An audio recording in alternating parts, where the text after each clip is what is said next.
Good evening, everyone. Welcome to the office. My name is Luis Emilio Vargas, and today I'd like to talk to you about my 2-week post-op recovery from my torn Achilles tendon in my right foot.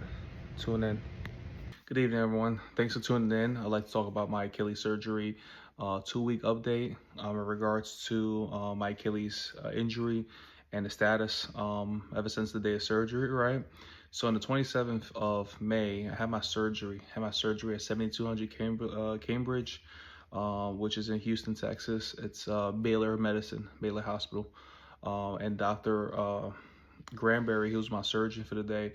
I like to talk about a little bit about the experience I had. So for the most part, go to the hospital. It was clean and efficient, right? So I check in, and immediately I go into the surgical room, get undressed, get into the scrubs, and get prepped for surgery. The doctor came, kind of explained the surgery, how, the pretty much filled me in on what's the timelines and how I'm gonna feel and stuff like that. And then little did I know, I got introduced some fentanyl and some other drugs. I don't know what it was, and then I fell asleep. And then do the rock away. I ain't gonna lie, I'm getting cooked. Lean back. Fatality. next thing you know, I woke up post surgery, and it was excruciating pain, a lot of pain. You stupid.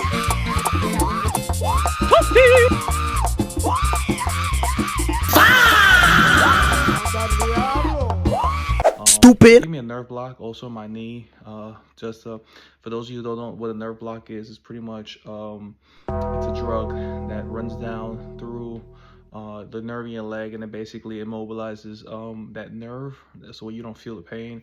But in my case, what happened with me was the nerve block wasn't activated. Stupid. Because the nerve block it wasn't necessarily programmed by the hospital, so I was going through a lot of pain, and It's not a person. It's personal. eventually I was looking at the machine and something didn't add up, and then I pieced it together and I found out that the machine was programmed. So I eventually troubleshooted and then got it programmed after I made a few phone calls and did some research, which took like a day and a half later. But either way, nerve block kicked in. I'm also getting OTC's medicine that I had here, plus the stuff that they prescribed me. And then, yeah, I was in a cast. And so the cast is molded on the bottom of your foot. So let's say this is your foot, right? The bottom of your foot, the Achilles area is right here.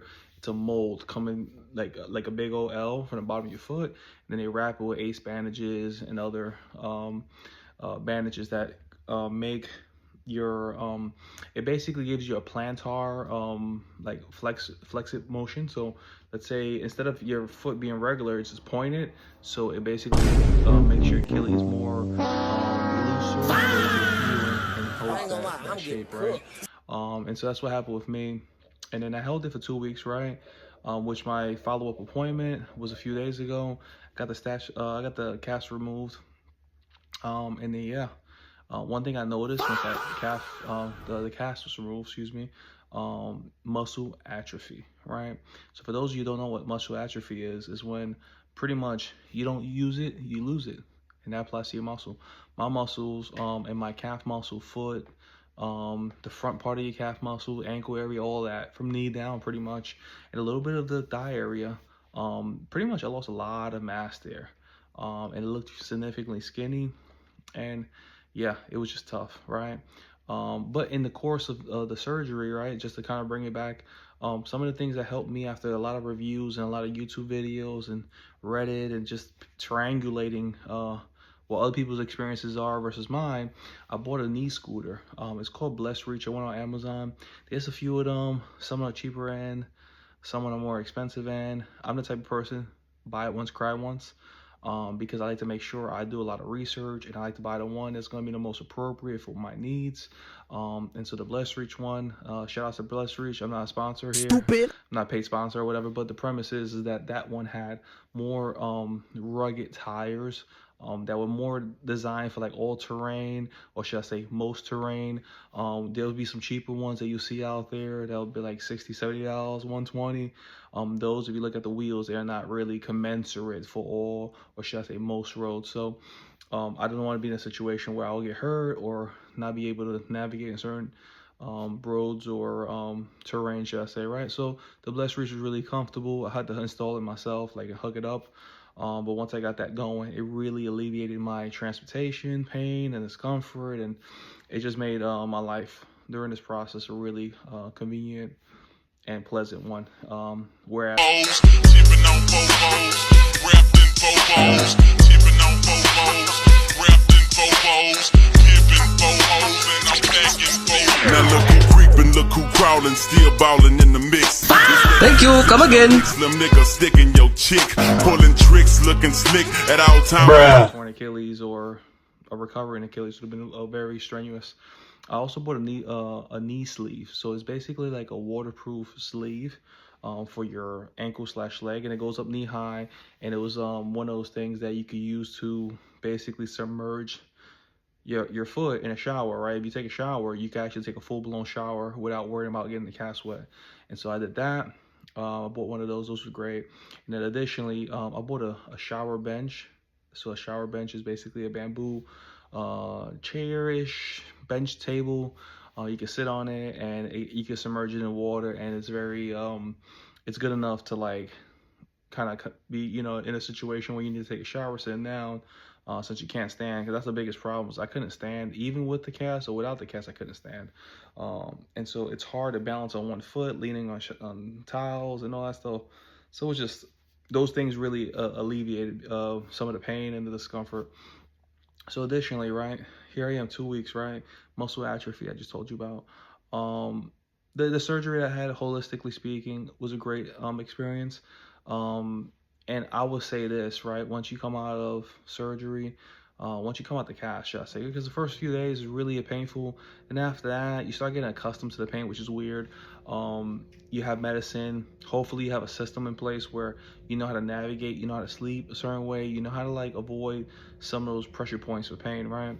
So this is where you have a rhythm. You'll develop a rhythm how you do, and then obviously you have support from your spouse, your children, whoever else that's in your immediate family to help you with that situation. Of course, you can't drive. Of course, if you sit in the car, like I'm 6'2", 6'3", I like to sit with my legs extended. Unfortunately, that may not be as advantageous in certain situations. So this is where you kind of accustom yourself to kind of sit a certain way to help convenience yourself. Additionally, so in conclusion, I would say the biggest part about this this setback, right, for us older folk, I would say yes, diet is very important, because you want to make sure you don't gain too much weight. Same thing with like drinking water. You want to hydrate. You want to you know, because you're gonna take a lot of medicine, and you want to like be hydrated enough to not have any side effects from that medicine. Yeah, and I had some really bad stitches removed. So the other day I had to go take off the cast, in which they had to take off the stitches. And if you look at this picture here,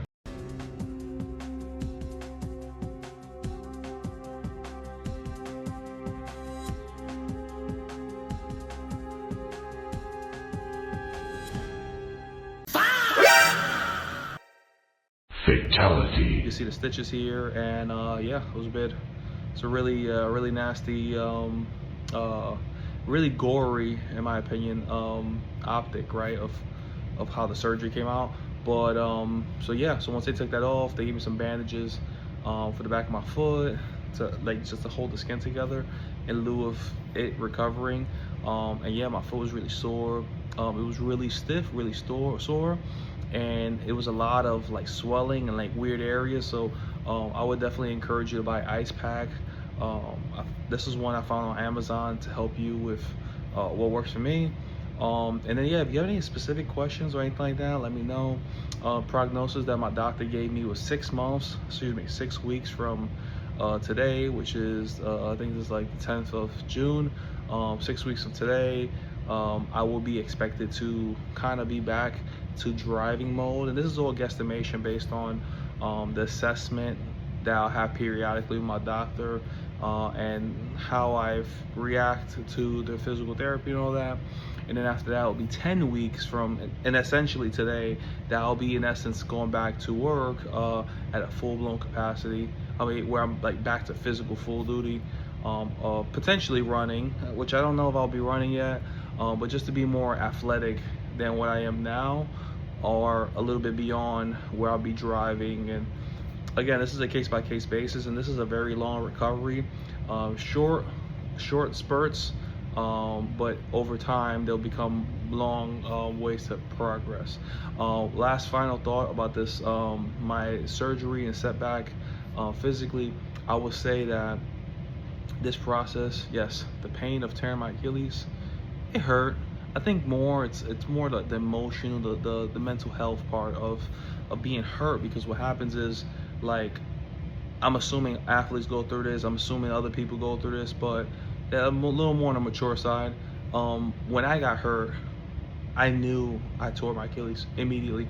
I didn't know the extent, but I knew I tore my Achilles, and immediately I was thinking about my future. I was thinking about my employment. I was thinking about, like, how my life is gonna be, in essence, disabled, and working my way to be abled. Let me find an MRI office. Let me find opportunities to kind of liaise myself from being vulnerable right now with the injury at the moment to getting a step closer to recovery.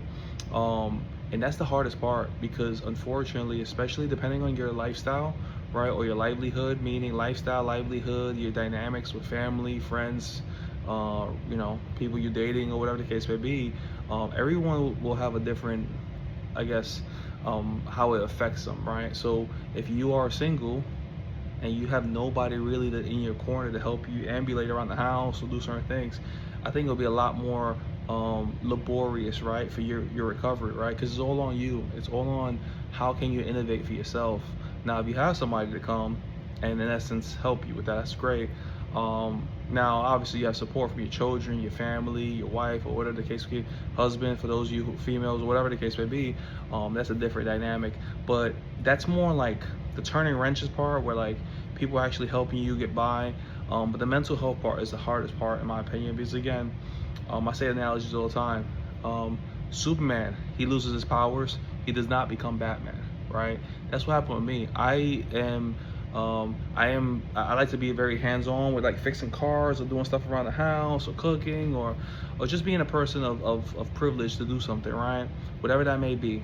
And unfortunately, after this injury, in essence, I became a couch potato, right? When it comes to physical activity, I couldn't mow the grass. I couldn't go and put, you know, a rack of ribs on the grill. I couldn't, like, you know, go to the carport and do certain things, right, with my vehicle, or even drive, or, oh, let me go to the gym and at least work out upper body. I couldn't even do that because my right foot was the injured one. So those things really take away from you mentally. Not to say that I have mental health issues, it's just more discouraging, right? And so the thing is, you gotta conquer that mentality, and how you're gonna conquer it is achieve the small little victories, right?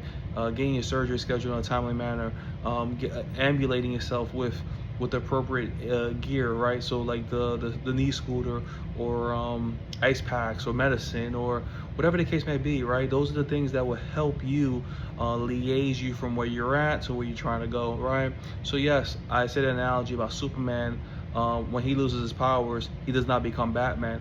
But if Superman were to be smart, were to have money, and I'm just being sarcastic here, facetious here, but money, you know, smart, you know, he has utility with his tools, and he understands how to, like, be tact on achieving the same outcomes of being a superhero, regardless if you have powers or not. The outcome could be achieved in a different way, but it could be achieved. And so I would say, I would empower you to have that mentality about when you lose your power, metaphorically speaking, of physical fitness, right, health, your Achilles situation, immediately just kick in, have that mentality, like, I'm gonna get better, I'm gonna go get my surgery, I'm gonna go get first aid, and obviously work towards the outcome, because the longer that takes, the more discouraged it becomes. And of course, everybody has a different employment situation, everybody has a different livelihood and lifestyle, who they live with, their parents, or, you know, God forbid you're homeless, or whatever the case may be. But the premise is control the controllables. And so that's my 2-week status right now. I feel really optimistic that to get back to square one, but it's a long time coming. And the biggest thing is about having poise mentally to, like, know that ultimately, yes, I'm in control of the outcomes I want. I'll reach out to the services and the resources that are appropriate to help me with that. But yeah, it's a long journey, and yeah, and it's it's a big hill to climb, but once you climb it, you know, that's pretty much it. So I want to give a special shout out to all of my friends, a lot of my family who supported me during this time. A lot of people from the YouTube community that pretty much helped liaise me with a lot of closure and a lot of understanding of this process.